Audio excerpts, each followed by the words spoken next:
Praise the Lord everyone. आज के मनन में आप सभी का पुनः मैं स्वागत करता हूं, जिसमें हम भजन संहिता की पुस्तक उसके 100वें अध्याय की ओर, चैप्टर 100 की ओर अपने मनन को रखेंगे। मेरे प्रियो, जब इस भजन को हम मनन करते हैं तो यहाँ पर भजनकार के द्वारा परमेश्वर की स्तुति और आराधना करते हुए लोगों को आमंत्रित किया जा रहा है। ये छोटा सा भजन है जिसमें चंद 5 पद है, लेकिन ये 5 पद मेरे और आपके जीवनों से बातचीत करते हैं। जब भजनकार इस भजन में परमेश्वर की आराधना स्तुति करते हुए कहते हैं, हे सारी पृथ्वी के लोगों, यहोवा का जय जयकार करो, आनंद से यहोवा की आराधना करो, जय जयकार के साथ उसके सम्मुख आओ। सो मेरे प्रियो, इन 2 पदों में जो बात हमको और आपको सीखने को मिलती है कि भजनकार लोगों को आमंत्रित कर रहा है कि हम सब परमेश्वर के सम्मुख आकर उसका धन्यवाद करें, उसकी आराधना करें, उसकी स्तुति करें।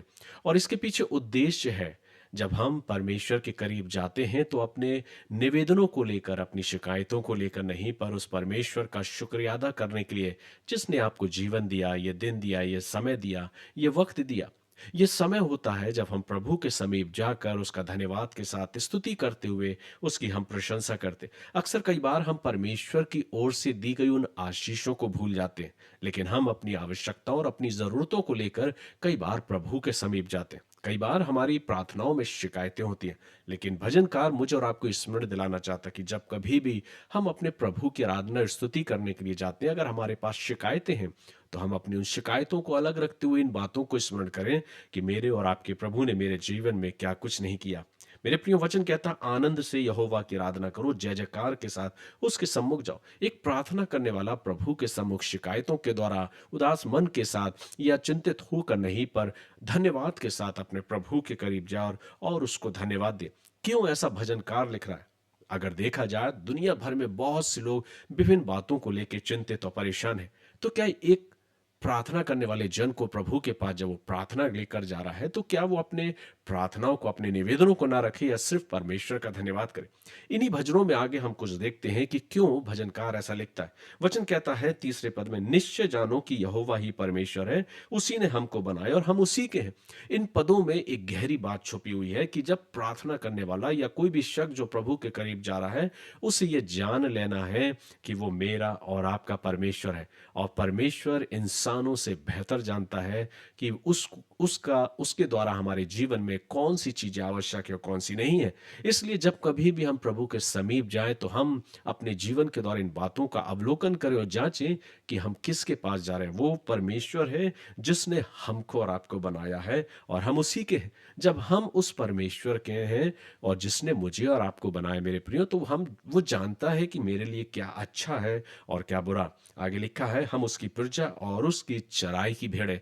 वो परमेश्वर मुझको और आपको खिलाना भी जानता है, संभालना भी जानता है और मेरा और आपका पालन करना भी जानता है। इसलिए मेरे प्रियो, आज बेशक दुनिया भर में तमाम समस्याएं हैं, लेकिन जिसने इस भजन संहिता 100वें अध्याय का मनन कर लिया, वो अपने जीवन में उन सब बातों से उबर कर उस परमेश्वर के पास विश्वास के साथ जाकर उस प्रभु को धन्यवाद देता है, क्योंकि वो जानता है कि वो मेरा और आपका पिता, और एक पिता बहुत अच्छे से जानता है कि उसकी संतानों को किन बातों की आवश्यकता है।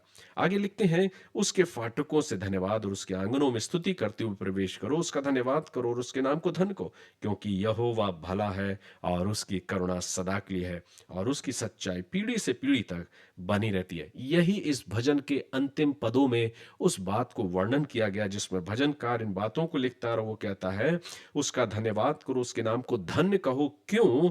क्योंकि यहोवा भला है और उसकी करुणा सदा के लिए। मेरे प्रियो, जब हम प्रभु के करीब जाते हैं तो हमें यह नहीं भूलना है कि मेरा और आपका परमेश्वर एक भला परमेश्वर है और उसकी करुणा हमारे और आपके जीवनों पर बहुत अधिकाई से होती है। बेशक जब हम अपनी समस्याओं को लेकर, चिंताओं को लेकर जाते हैं, तो ये ना सोचे कि जब तक हम प्रभु को बताएंगे नहीं, उसे नहीं पता चलेगा। मेरे प्रियो, वो मेरा और आपका पालनहार, तारनहार है। उसने मुझे और आपको बनाया है।